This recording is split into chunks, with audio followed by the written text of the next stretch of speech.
So in this video I'm going to look and think about masks, and a mask in essence is as follows. If you put the mask on a surface, in this case the Gelli plate, and you either put paint underneath it and the mask down, or you put the mask down first and paint over it, when the mask is removed it reveals the untouched areas beneath it.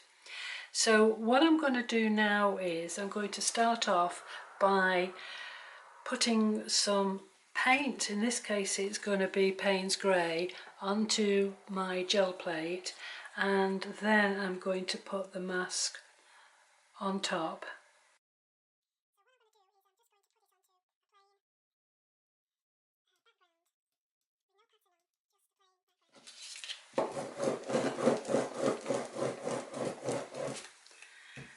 And I'll put this leaf shape on top of that there, and I'll use just a plain piece of copy paper. I'm going to put that on top.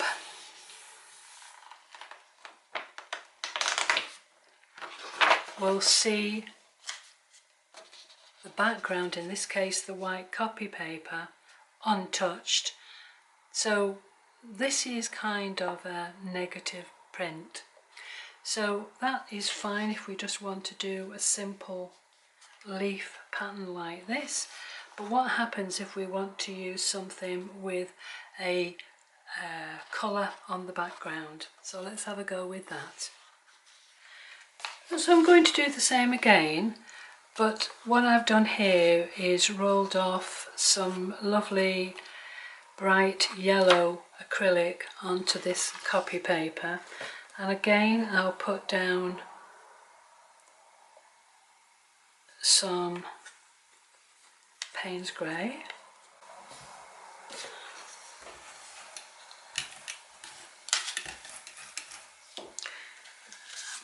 Put these two masks on.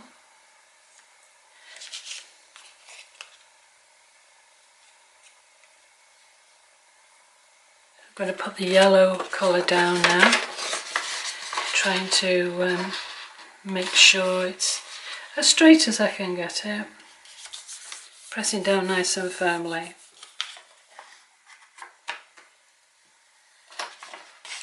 So now we have the yellow of the first layer of paint, which was on the on this paper, on the copy paper, and the black was laid on top, then the mask, and then the mask is stopping the black paint from being transferred onto the yellow acrylic on the copy paper. So what happens now if we want to use something that's got some textures? And this is again one of the masks that I've made in the past, just cutting it with a pair of snippy scissors. So with this mylar you can use it over and over again, and this time I'm going to use this one that's got a little bit of a purpley pattern on it. So let's see what happens when I put this on. Again, trying to line it up. And there you have the lovely pattern from the purpley textured first layer on the copy paper,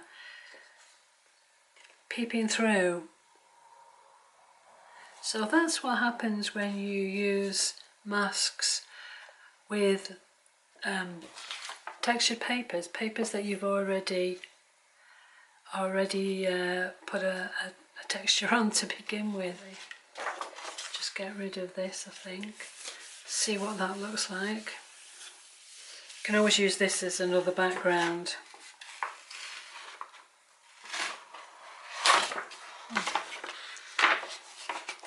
So that's obviously the ghost print from this, which again is quite an interesting pattern.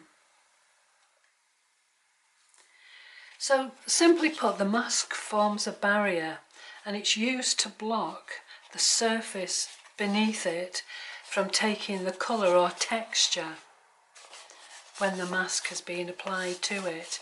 So as you can see here, this is just a simple form.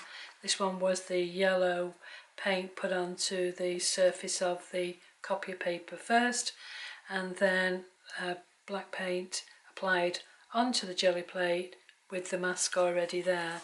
That was the same principle, but in this case I used one of my textured papers that had already got a little pattern on, so you can see the pattern there through the black paint, and obviously by using the mask has stopped the paint from being transferred. Here's another one that I've done, very similar, and this one here is again using the mask on one of my textured papers.